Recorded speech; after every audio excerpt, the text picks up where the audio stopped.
Shalom Aleichem, su servidor. Estamos iniciando el periodo del año al que se le conoce como Ben HaMetzarim, o las 3 semanas de duelo, las 3 semanas de rigor, que inician con el ayuno del 17 de Tammuz y terminan el día 9 de Ab con otro ayuno. Esto con ocasión de diferentes acontecimientos dolorosos que acaecieron a nuestro pueblo en estas dos fechas. Ayer estábamos hablando un poquito de lo que pasó el 17 de Tammuz, así muy por encima, no queríamos entrar en detalle anoche porque era pues simplemente el inicio del ayuno o la víspera del ayuno.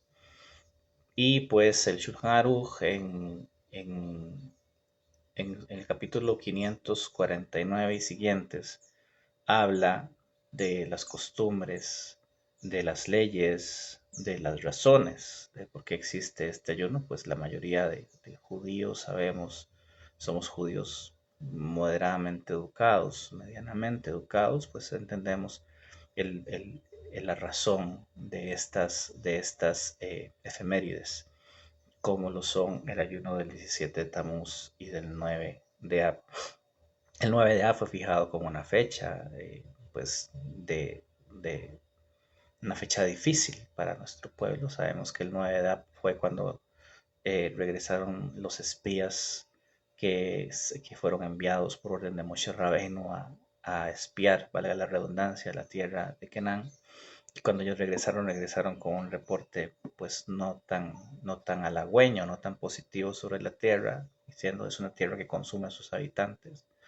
Y pues ese día fue un día de llanto, dice la Torá, y se fijó este día como un día doloroso, 9 de Ab. También está, si no me equivoco, tal vez el día en que, eso sí tengo que revisarlo, pero parece que hay un paralelismo entre el llanto de Esab, el hijo de Itzhak, eh, cuando se dio cuenta de que su hermano Jacob había sido bendecido en lugar de él. Y parece que por esto entendemos que también esto sucedió el 9 de Ab. El Shulchan Aruch pues, nos va a hablar principalmente de Tisha B'Av, que es el ayuno que sigue a Yom Kippur. Ahora, la diferencia entre Yom Kippur y Tisha B'Av en realidad es el hecho de que Tisha B'Av se hace por un pecado, o sea, por una situación dolorosa, más bien quiero decir, que es la destrucción de los dos templos. El ayuno de Yom Kippur es un mandamiento de la Torá. El ayuno de Tisha B'Av fue fijado por los sabios. El ayuno de Yom Kippur lo hacemos en aras del mandamiento, o sea, de cumplir las diferentes órdenes que están alrededor de este día, afligir el alma, o sea, por medio de la abstinencia de ciertas cosas, cumplir cumplir con los ritos de expiación y de remisión de pecados entre el hombre y su creador. Es un día de introspección. Todos los ayunos tienen como característica común la introspección. De hecho, el icar del ayuno es el arrepentimiento. O sea, no es simplemente aguantar hambre por aguantar hambre, y ya, o sea, no estás cumpliendo con el deber del ayuno si simplemente aguantas hambre y salís ahí a dar un paseo o vas al parque o qué sé yo, y dices, bueno, como hoy es día de ayuno, simplemente voy a aguantar hambre, no. Dice en Hilchot Teshuvah del Rambam que las personas fueron en Nínive, hablando específicamente de Nínive, dice que Hashem los perdonó de la destrucción que traía sobre Nínive cuando vio las obras de las personas, o sea, no cuando vio su deseo de arrepentirse, sino que el arrepentimiento que ellos experimentaron los llevó a actuar en consecuencia. Y pues el ayuno nos sirve para eso. El ayuno es un momento de introspección, de análisis, perdón, que, cuya única finalidad debe ser llevarnos al arrepentimiento de nuestras malas acciones, o sea, hacer un compromiso, que es que si ayunamos no vamos a volver a transgredir la ley. Pues evidentemente sí vamos a correr el peligro de transgredir, pero deberíamos hacer un esfuerzo y un compromiso real para que las transgresiones que usualmente cometemos vayan minimizándose paulatinamente por medio del estudio de la Torá, que a fin de cuentas el estudio de la Torá es singularizado como como una fuerza también para librarse del pecado, de la transgresión, como lo vemos en el Talmud en Brajot. Si una persona no entiende haber cometido transgresiones, pues entonces deberá estudiar la Torá y ahí se enterará de cuáles son sus transgresiones, cómo debe arrepentirse de ellas. Por otro lado, el arrepentimiento no solamente necesita introspección, acción, sino que necesita saber cómo vamos a llevar a cabo esa acción. Y la manera de saber esto es pues por medio del estudio de la Torá. No puede haber arrepentimiento si no hay estudio de la ley, o sea, la, la, la, el procedimiento, los pasos exactos a nivel de halajá que deben hacerse para cumplir un mandamiento de manera óptima.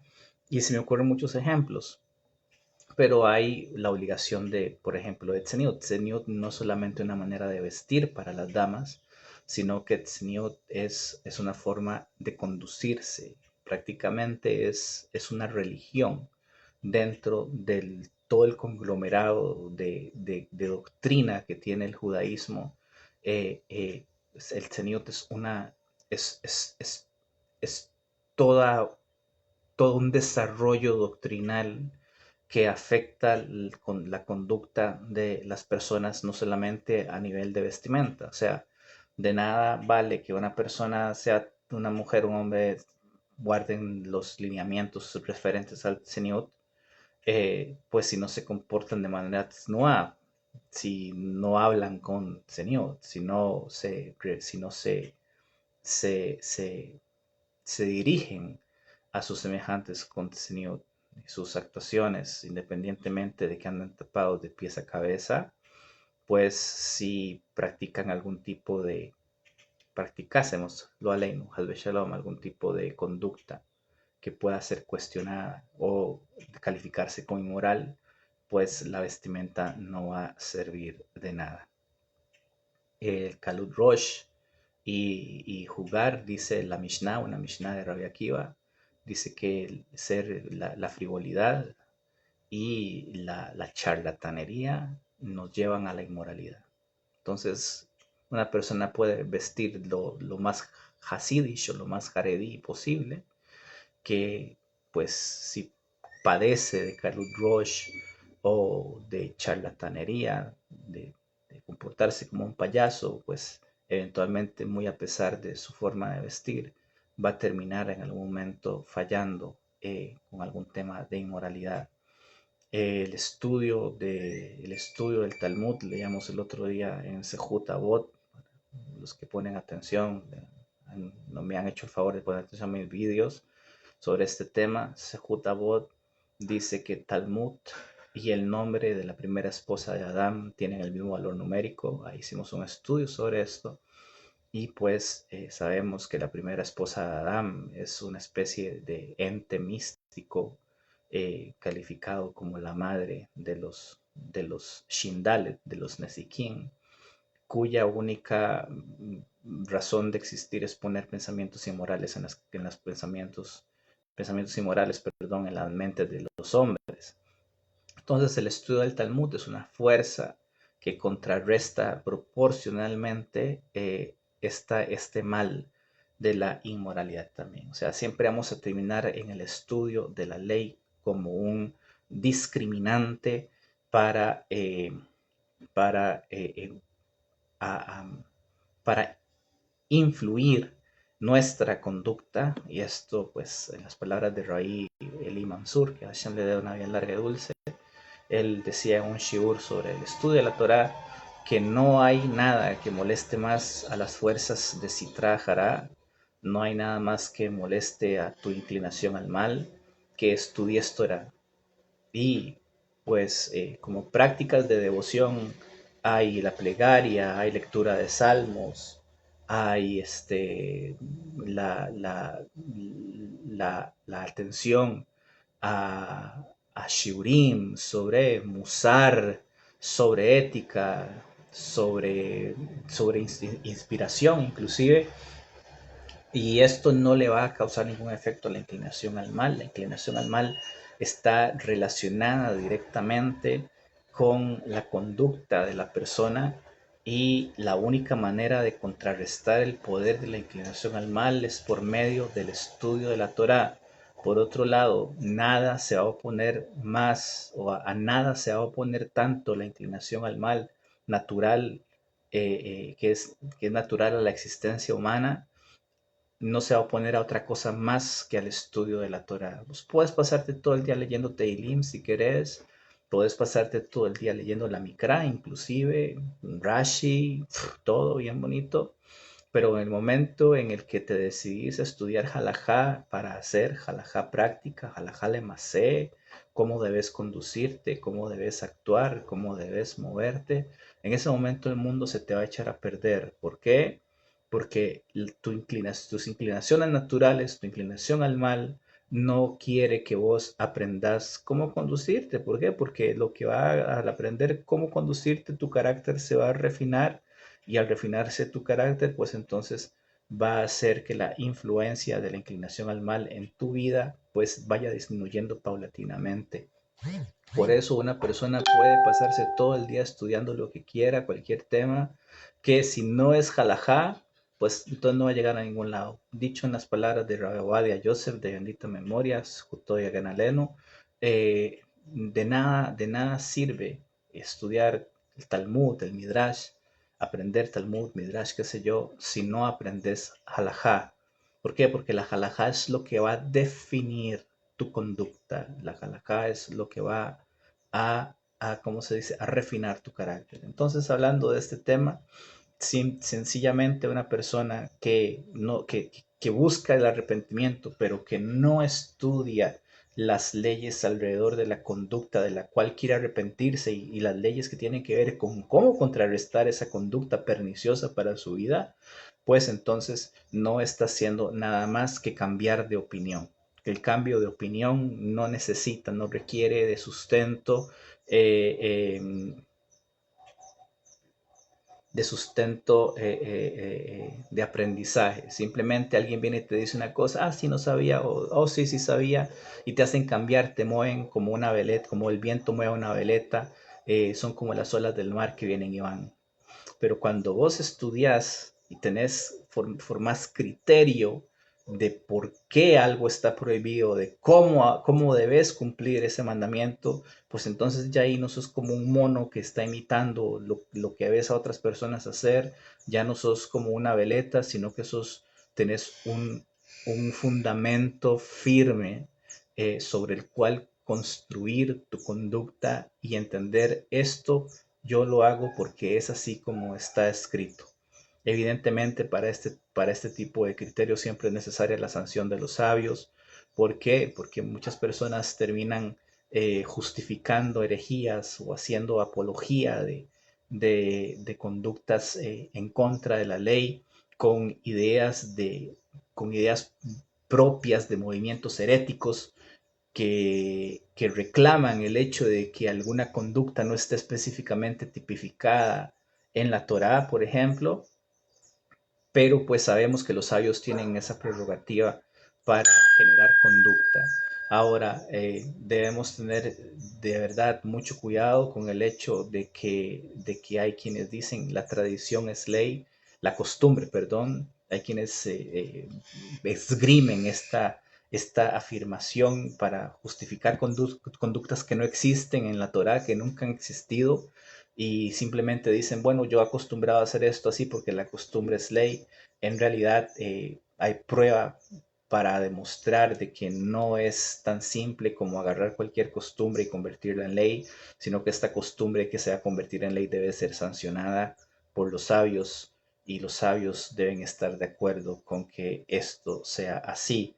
No es algo antojadizo, hay sidurín, por ejemplo, que traen la lectura del Salmo 121, etcétera. Este Salmo 121 dice Minhag Yerushalayim, leer este salmo en la plegaria de Mariv antes de Aleno, y claramente dice Minhag Yerushalayim. Entonces una persona que fue de visita a Yerushalayim estuvo allá de visita y después viene y me dice, yo leo el Salmo 121 porque es Minhag Yerushalayim. Sí, pero vos no sos Yerushalmi, vos no vivís en Yerushalayim y tampoco perteneces a una comunidad que guarde Minhag Yerushalayim. E inclusive una persona que sea Minhag Yerushalayim no debería guardar esta costumbre si no está en Jerusalén. Cuanto y más un pobre ser humano que difícilmente pudo vivir un mes en Israel, y de este mes que vivió en Israel, unos cuantos días fueron en Jerusalén. Entonces no tiene sentido que una persona en estas condiciones venga y me diga, bueno, como yo estuve en Jerusalén un par de días, entonces voy a adoptar todas las costumbres Yerushalmi. No es cierto que esto deba ser así y no hay sustento para tal conducta. Entonces siempre vamos a buscar, perdón, me voy a un poquito, es que, pedestal. Entonces cuando una persona dice la costumbre es ley, deberá saber a qué costumbre se está refiriendo, de dónde está sacando esta costumbre y justificar el por qué lo hace. Usualmente los conversos, en mi caso, pues los conversos tenemos la posibilidad de elegir una costumbre. Sin embargo, no es tan simple como ir de costumbre en costumbre para ver cuál me va más. Antes de la costumbre está la ley. Antes de la costumbre está el halajá. Y en palabras de Rabbi Moshe Steinerman, muchas cosas que nosotros hacemos son costumbre, no son halajá. Y necesitamos primero apercibirnos de la halajá antes de poder decir, bueno, ahora sí, elijo esta costumbre. O sea, hay que ser un poquito más equilibrado en este tipo de cosas, pues con el fin de no caer en excesos, ¿sí? No es tan fácil como simplemente decir, esto es costumbre, ya, bueno, ¿es costumbre en dónde? ¿Es costumbre de quién? ¿Quién te enseñó esa costumbre? Y pues de prueba hay un texto, hay algo que se puede aportar de prueba, que es el Shulchan Aruch mismo. Shulchan Aruch dice, la forma de encender las velas de Shabbat, una persona dice la braja y después enciende las velas.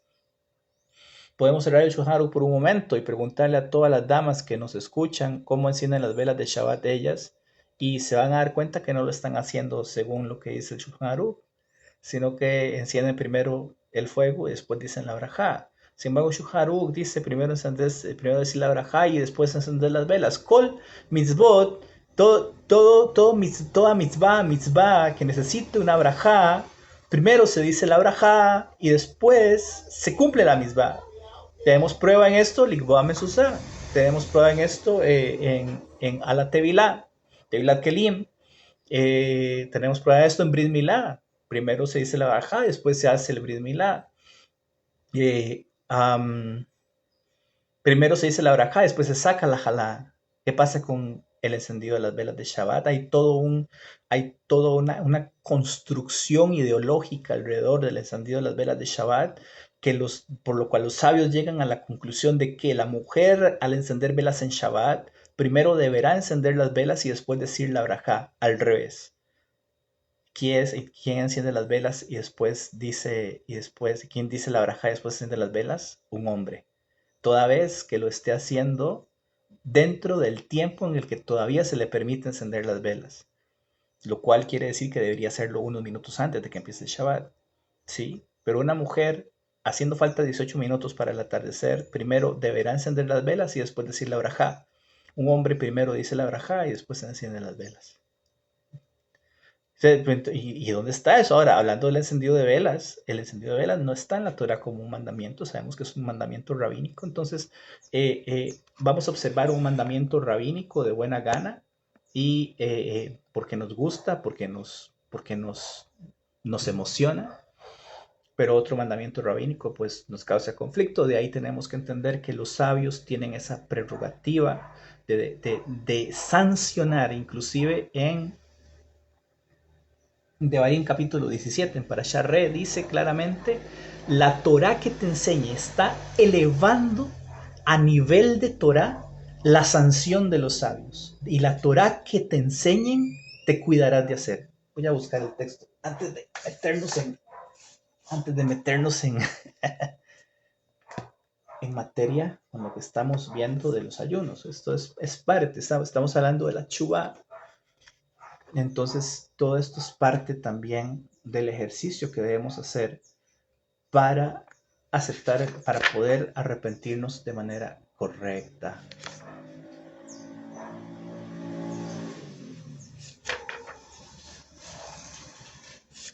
Y bata el tacoanim halevim. Este texto empieza desde el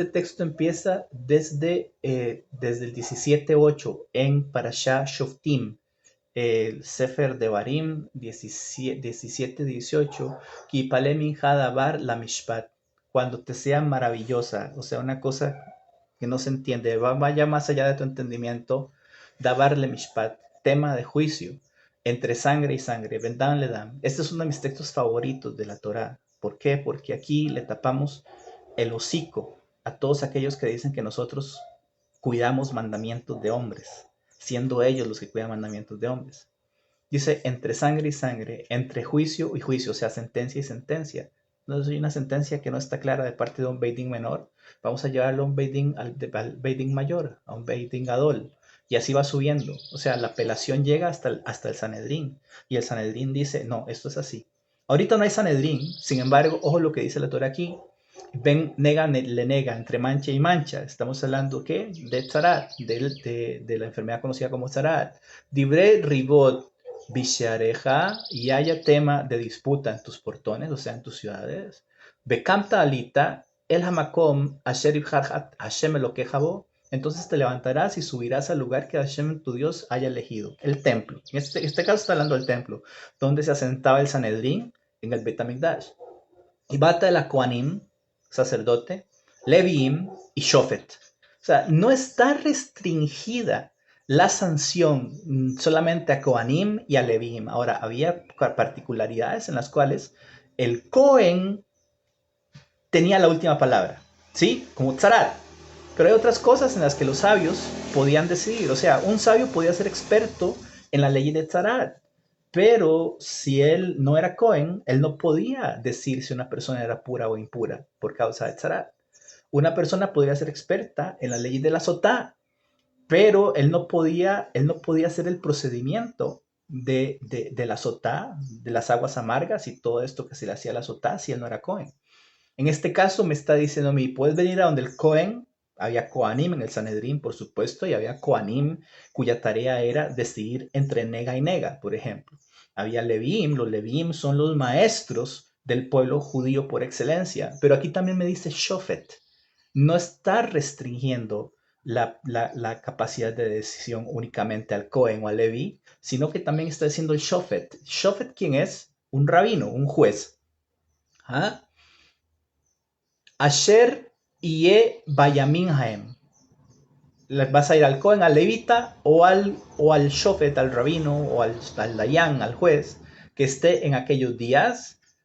Bedarashta Behigidu Leja. E inquirirás, o sea, vas a buscar de manera conspicua. Behigidu Leja et Dabar Hamishpat. Y él te declarará o te declararán el tema del juicio, o sea, cómo es, la mancha es pura o es impura, la afección en la piel es zarat o no es zarat, la sentencia que dio el Beit Din menor es correcta o es incorrecta, el préstamo debe pagarse o no debe pagarse, cualquier disputa, cualquier tipo de querella, cualquier duda, la sangre que salió con la que está manchada la prenda o la ropa de cama es pura o es impura, todo esto. Pero aquí es donde la cosa se pone más interesante. Beasita al pija davar asher y agidu leja min hamakom hahu.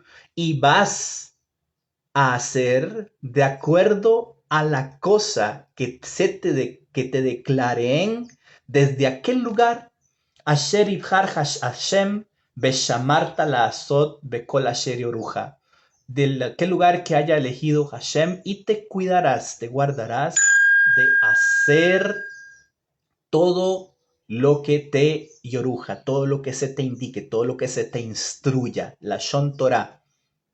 Pero aquí viene más claro todavía. Al pi a Torah, asher yoruja, a la mishpat, asher yomruleja taase. De acuerdo a la Torah, que se te instruya sobre el juicio que te hayan explicado o que te explicaron, harás. Y aquí dice la palabra Torah. Es decir, que las decisiones de los sabios son Torah. En este tiempo en el que nos encontramos, en los tiempos de los Tanaín, la cosa era un poquito más oscura, porque cada Taná era una escuela. Estamos hablando de los tiempos previos a que se sellara, los siglos, los 1000 años, 2000 años, los 1000 y pico de años antes de que se sellara el Talmud, donde cada Taná era una institución y cada Taná tenía la posibilidad de decir, bueno, yo soy un Taná y yo elijo cómo voy a entender esto. Yo hago una drashá sobre este tema y el Taná podía decir, yo tengo razón porque yo soy Taná. Y en la Gemara, en el Tratado de Shabbat sobre Shavuot, hay una disputa entre Rabbi Yossi Haglili y los sabios, donde los sabios le dicen, no, mira, es que los hijos de Israel llegaron en tal fecha al desierto y esta fecha nos hace coincidir con esto. Y entonces Matán Torah es el 6. Ojo que Matán Torah es la única fecha, la única festividad que no nos da una fecha exacta, no nos dice los tales días del tal mes. Ahora sabemos que Matán Torah es el 50º día. Después, cuando termina la cuenta del hombre, llamamos el día 49 y el día 50, pues ya es Matán Torah. Pero había en aquellos tiempos en donde el novilunio se fijaba por medio de testigos, que había la posibilidad de que un mes de 29 días tuviera 30 o un mes de 30 tuviera 29. Entonces hay una disputa interesantísima ahí donde los sabios hacen un análisis profundo de la fecha de Shavuot, que discrepa con Rabbi Yossi Haglili, y Rabbi Yossi les dice, yo también soy un Taná y mi opinión cuenta. O sea, no soy cualquiera, soy igual que ustedes. Y si yo digo esto, pues tengo que apoyarme también. Es muy interesante este ejercicio que hace la Gemara sobre esto. Aquí nos está diciendo, al pija Torah asher yoruja, beal amishpat asher yomruleja taase. De acuerdo a la Torah que se te instruya. Esto acá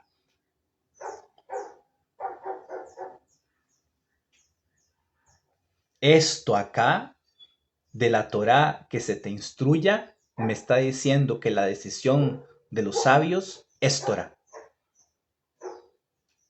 Lo tasur min hadabar asher yagiduleja. No te desviarás de la cosa que se te enseñe. Yamin usmol. Ni a derecha ni a izquierda. Behaish asher yaase besadon lebilti shemoa el hakohen haomed lesharet sham. Y la persona que haga con rebeldía para omitir, para no escuchar al Cohen que esté sirviendo ahí, a Hashem tu Dios, o al juez, o sea, al rabino, al dayan, Umet Haishahu y Bearta Harame Israel. Será muerto el que actúe con rebeldía y así quitarás el mal de Israel. Todo esto para decir que la costumbre es ley. Ahora, no es cualquier costumbre. Es algo que ha sido sancionado por los sabios. Ahora, después del Talmud, ya no tenemos las disputas que existían en los siglos anteriores al Talmud, donde los Tanaim, cada uno era una escuela ideológica, cada Taná era una institución, sino que después del Talmud la cosa se unifica y el Talmud nos trae reglas y nos dice, por ejemplo, en una situación donde cierto Taná discute con otro Taná, el X Taná, por ejemplo, en una disputa entre Rabbi Akiva y los sabios, dice los sabios, pero en una disputa entre Rabbi Akiva y un Taná individual, Rabbi Akiva. En una disputa entre Rabbi Eliezer Hagadol y los sabios, Rabbi Eliezer Hagadol. pero nos trae excepciones. Si no me equivoco, por ahí va la cosa. En una disputa entre Rabbi Akiva y Rabbi Ishmael, creo que dice Rabbi Akiva, y así por el estilo. Rabbi entre Bet Shammai y Bet Hillel. Todo lo que conlleva la institucionalidad de lo que es Bet Hillel. Pero hay excepciones, claro que hay excepciones.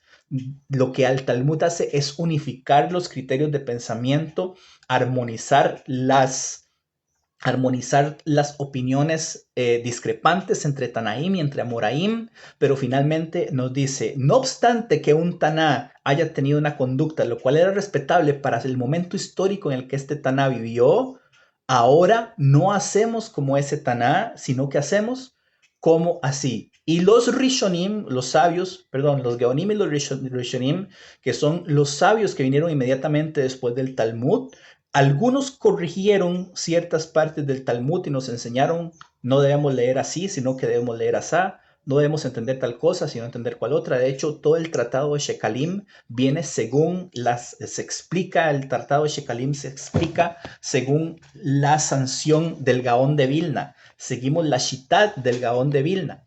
¿Por qué? Porque el texto de la Gemara, de Shekalim, está deficiente en algunos casos y entonces se explica según la Shittat de Rabbi Eliyahu de Vilna. Ninguno de los Rishonim, ninguno de los Geonim ni de los Rishonim se atrevió a contradecir el Talmud. O sea, ellos no dijeron lo que está en el Talmud está equivocado. Sí dijeron, puede ser que nosotros hayamos aprendido otra tradición. Y si bien es cierto, en el espacio físico y en el tiempo en el que se desarrolló el Talmud, habían tradiciones muy específicas. Estamos hablando de Eretz Israel, de Babilonia, de las ciudades circundantes, Sura, Pumbedita y Tanejardea, habían costumbres específicas para ese lugar. Los Geonim vienen y dicen, bueno, aquí en Europa Central y aquí en el Mediterráneo, pues hay otras costumbres, nosotros seguimos otras costumbres, no estamos diciendo que lo del Talmud esté mal, no podemos afirmar que el Talmud se haya equivocado, Hazbe Shalom, simplemente decimos que nosotros tenemos otra costumbre.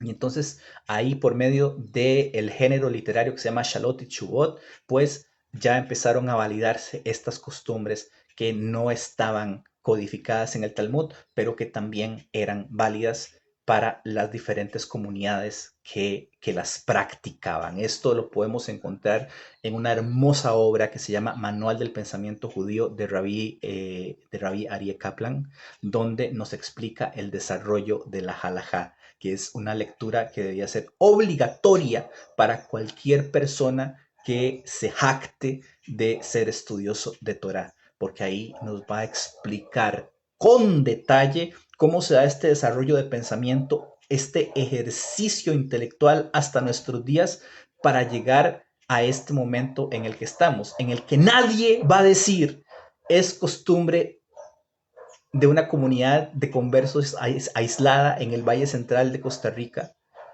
que con 2 o 3 años de existencia no se parecen en nada a los judíos del lugar o a cualquier otro judío. Entonces es muy interesante, deberíamos leerlo. Muchas gracias por estar con nosotros hasta este momento. Todo esto ha sido una introducción nada más para meternos acá en el tema de los ayunos. ¿Por qué? Porque estos ayunos fueron determinados por los sabios. De estos ayunos no se habla en la Torah. El único ayuno que era en la Torah como mandamiento es Yom Kippur. Y estos ayunos fueron ideados por los sabios. Y los aceptamos de buena gana. ¿Por qué? Porque es Minhag Israel. El Benei Sahar dice, toda costumbre de Israel se encuentra en la Torah. Palabras del Benei Sahar. Entonces, un hereje va a decir, eso no. O una persona que tenga pensamientos contrarios a la Torah, eso no. Yo no ayuno. ¿Por qué? Porque ninguno de esos ayunos está en la Torah. Bueno, pues llevar kippah tampoco está en la Torah porque te deja la kippah. Y la Torah tampoco nos dice cómo son los tzitzis. ¿Por qué lleva tzitzis? Y la Torah tampoco habla de encender velas en Shabbat. ¿Por qué encender velas en Shabbat? En ningún lado dice eso. Entonces hay que entender que los sabios tienen esta prerrogativa y así como tienen esta prerrogativa, pues la usaron para fijar estos ayunos. Y dice, estamos obligados, es la shon de hiyub, la shon de deber, de obligación. Un rabinete ahí de pacotilla me corrigió una vez diciendo, hiyub es deber, hiyub es obligación, obligar y deber es lo mismo, ¿sí? No hay diferencia. Es Hiyub, es obligación, Hayabin leitanot betisha be'av be shiva asar betamuz. Obligación, estamos obligados de ayunar en 9 de Ab, en el 17 de Tamuz, Shlosha Betishre, el ayuno de Gedalia, el 3 de Tishre, inmediatamente después de Rosh Hashanah, Be Asara Betebet, el ayuno del 10 de Tebet, Nibdet de Barim Haraim She'airu Bahem, por causa de los acontecimientos malos, tristes que acaecieron en estos días. Seif 2 dice Afalgab Dictiv Bikra, aunque en la escritura viene, está escrito así, dice en el Irmiyahu, Bajodesh Harebi, Betisha, Lajodesh, Habka, Jair, en el cuarto mes, en el noveno día del mes, fue sitiada la ciudad. Está hablando del 17 de Tamuz. Ustedes dijeron, Emetanim, Batishabo, no ayunamos ese día 9 del cuarto mes, que es Tamuz. Ela Beshiva Azar, sino que el ayuno lo corremos al 17 de Tamuz. Bibnesha Falpi, She Barishoina, Huku Betishabo.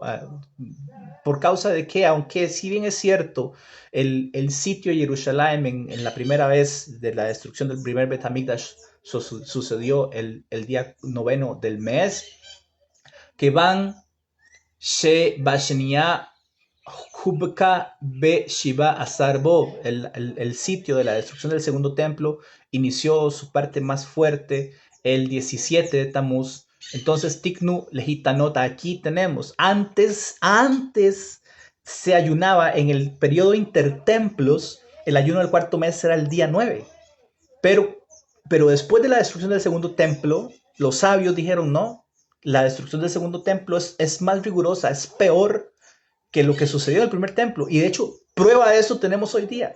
La destrucción del segundo templo ha sido tan grave que todavía estamos en el exilio y todavía no se ha construido. El periodo entre el primer templo y el segundo templo fue de 70 años, poco más. Pero el periodo entre el segundo templo y el tercer templo todavía lo estamos esperando. Entonces los sabios dicen, esta destrucción del segundo templo es más rigurosa. Entonces por eso vamos a hacer Beshiva Sarbo, que el ayuno sea el 17 de Tamuz. Mishum de Hurban Beit Sheni Hamirlan.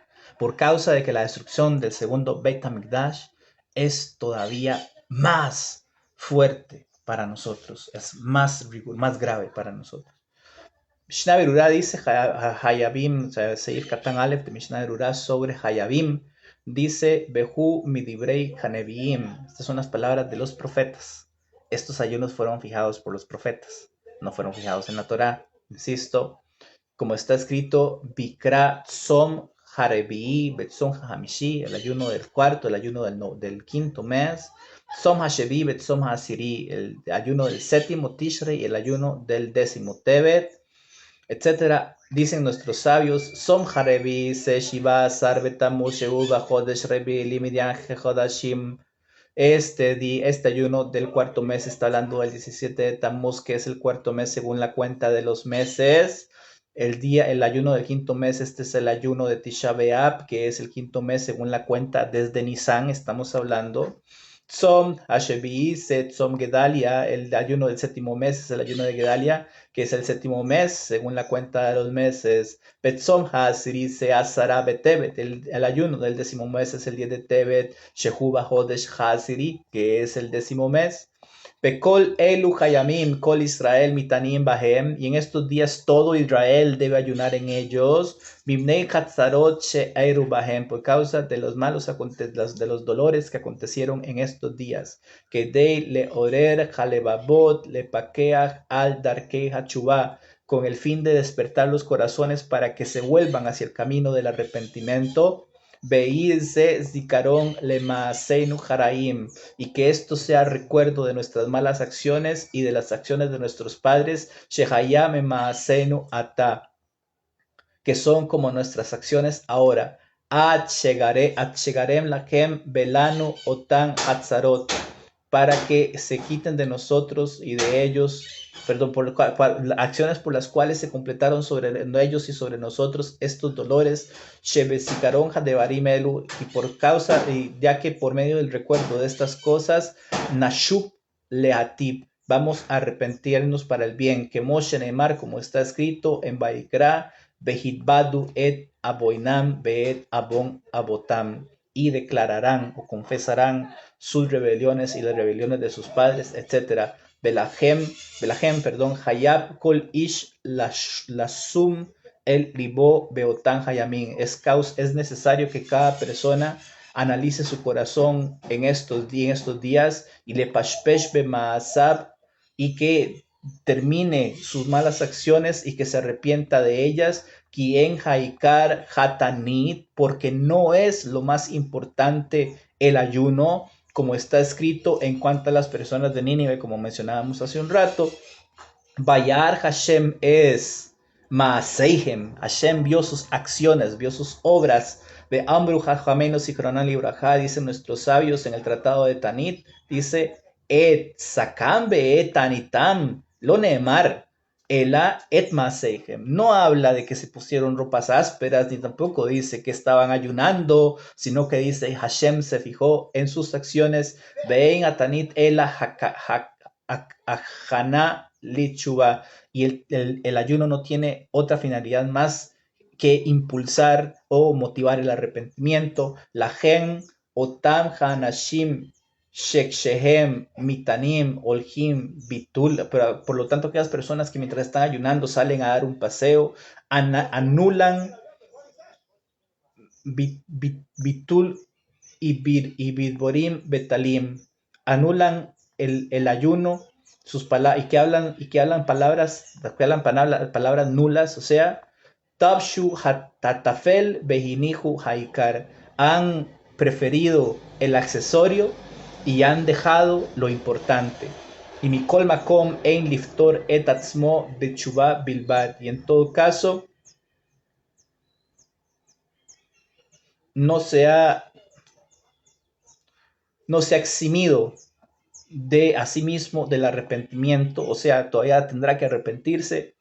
Ki Yamim Eluhem Mitzvata Asemi Dibrei Hanevim, porque estos días de ayuno son una misma de obligación, una misma de acción fijada por las palabras de los profetas y Leitanot Bahem y Kamo Shekostabnet Lemal, y por lo tanto ayunar en ellos, como vamos a explicar más adelante. Ayer hablábamos sobre los de Barim Haraim, She Aru Labotenu, Bashibasar Betamuz, y esto es que se quebraron las tablas de la ley, Apóstomos quebró un Sefer Torah, quemó un Sefer Torah, se puso una estatua de Zeus en el Eijal en los tiempos de los griegos.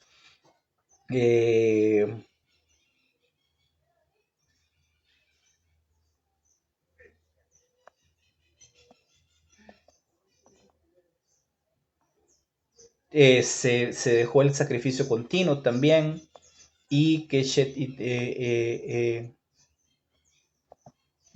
Arubo, Hamesh Tarot, se quedaron hasta las de la ley, se anuló el sacrificio continuo en el primer templo, se sitió la ciudad de Jerusalén en la destrucción del segundo templo, se quemó Apóstomos, quemó un Sefer Torah y se puso una estatua de Zeus en el Ejal. Y Tisha B'Av Hayubo Hurban Hagadol, Tisha B'Av fue la destrucción más grande, porque dice Shenehgabo Habait Harishon, y se considera más estricta, más rigurosa que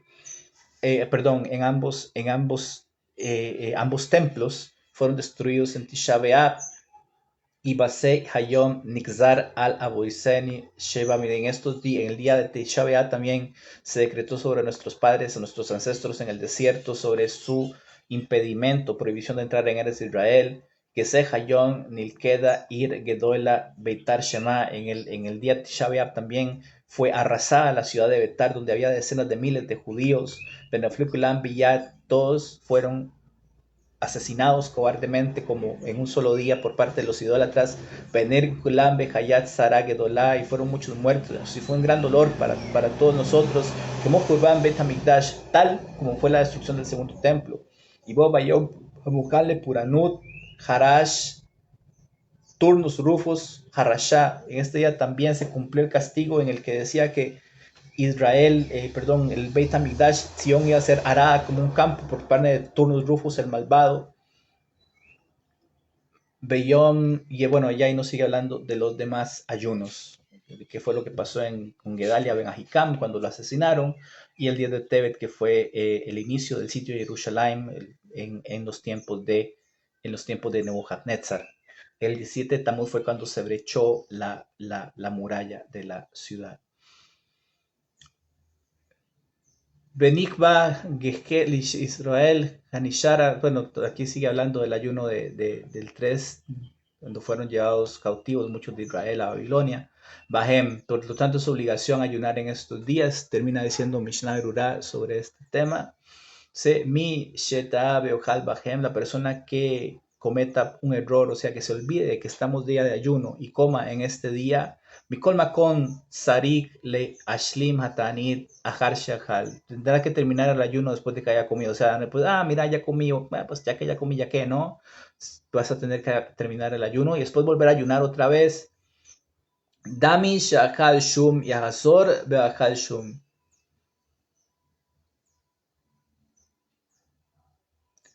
Inclusive si comió un poquito, después bebe con otro poquito, igual tiene que terminar el ayuno. Beitzarik leitanot yom aher. Si necesitara ayunar en otro día, ahí en Lecam vamos a ver más adelante, lo explica. Dice en el 9, lo ratzu lixor gam betisha dein matrihim al hatzibur yoter midai. No vamos a poner más cargas en el pueblo. Dice el día betisha.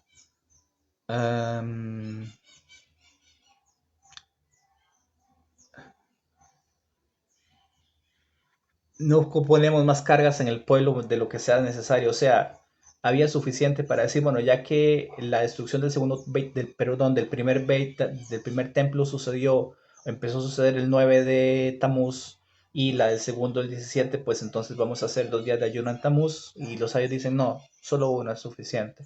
Y por causa de que la destrucción del segundo Beit HaMikdash es más rigurosa, pues entonces vamos a dejarlo ahí con el 17 de Tamuz, que es casualmente el día que estamos ayunando hoy.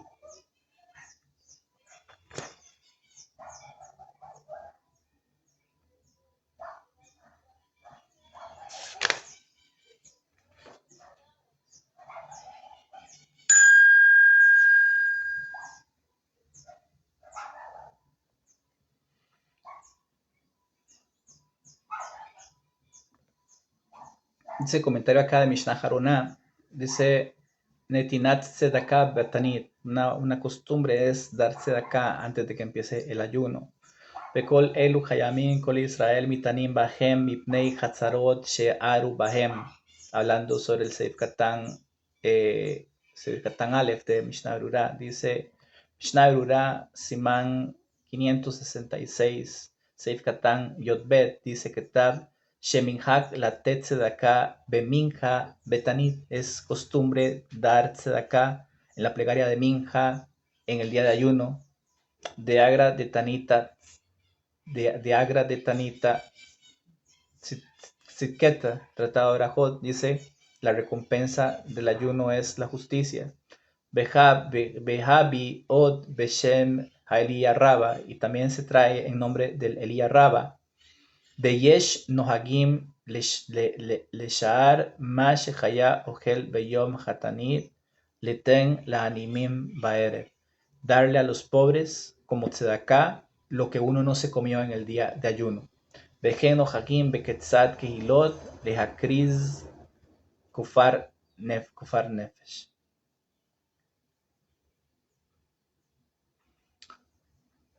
En la Torah no está escrito específicamente cuándo se quebraron las tablas de la ley. Pero Rashi Sham, explicando este pasuk donde nos describe cuando Moshe Rabbeinu quiebra las tablas de Katab, Shelefik HaHeshbon Yatza Shechaya Bayot Zain Betamuz, que de acuerdo a la cuenta que él hace, o sea, Moshe Rabbeinu sube al monte en tal fecha, baja, vuelve a subir, etcétera. Entonces dice, según las cuentas que hacemos, era 17 de Tamuz cuando sucedió esto. Y aquí nos da más explicaciones de los tzarot que hemos venido describiendo. dice en el Mashmad Midabash Bebeit Sheni Lo Bitel Hatamid Beyotzain Betamuz. O sea, propiamente de sus palabras, en el segundo Bet HaMikdash no se anuló el sacrificio continuo en el 17 Tammuz. Pekin Katab Harambam, y así escribe el Rambam, ve, dice Ulam Bikburat Ari, Maybe Shedad Rashi trae, sin embargo, en el Bikburat Ari trae el nombre de Rashi así, Bejen, que sea que fue el 17 de Tammuz, Ita Yerushalmi, también el Talmud Yerushalayim dice, Bejen Ita, Talmud Yerushalmi, Pete Ita Lejadi, Besoar Hadash, en el Soar Hadash, en Parashá Vayeshev, dice así, Beda Petishkach mi debutal Hatamid, y es exacto que se olvida que la anulación del sacrificio continuo de Hu Mikpar al Jo Beihain para, para expiar sobre sus obligaciones ad Deitharebo Tasha ben Bismana, Kedadma ben Bismana Tanina 22, 20, que fue en 22 días.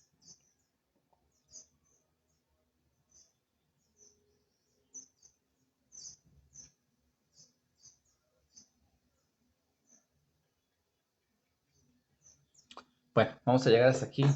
Baruch Hashem, con el favor del cielo. A lo largo de estas 3 semanas vamos a seguir hablando de las 3 semanas. Besarat Hashem, muchas gracias por su atención. Si conocen personas que estén interesadas en este tipo de material, compartan, por favor. Nos hacemos un gran favor todos. Así mismo como su reacción, si te gustó, si no te gustó, tus comentarios también, tus sugerencias, tus inquietudes, todo eso va a ser muy bien recibido en este video, ahí en la parte de abajo. Muchas gracias. Shalom Aleichem, y pues lo que queda de ayuno fácil, que pronto venga nuestra redención, que este sea el último año que tengamos que guardar estas 3 semanas de duelo, y que pronto veamos la reconstrucción del tercer templo bajo el reinado de nuestro Mesías. Pronto y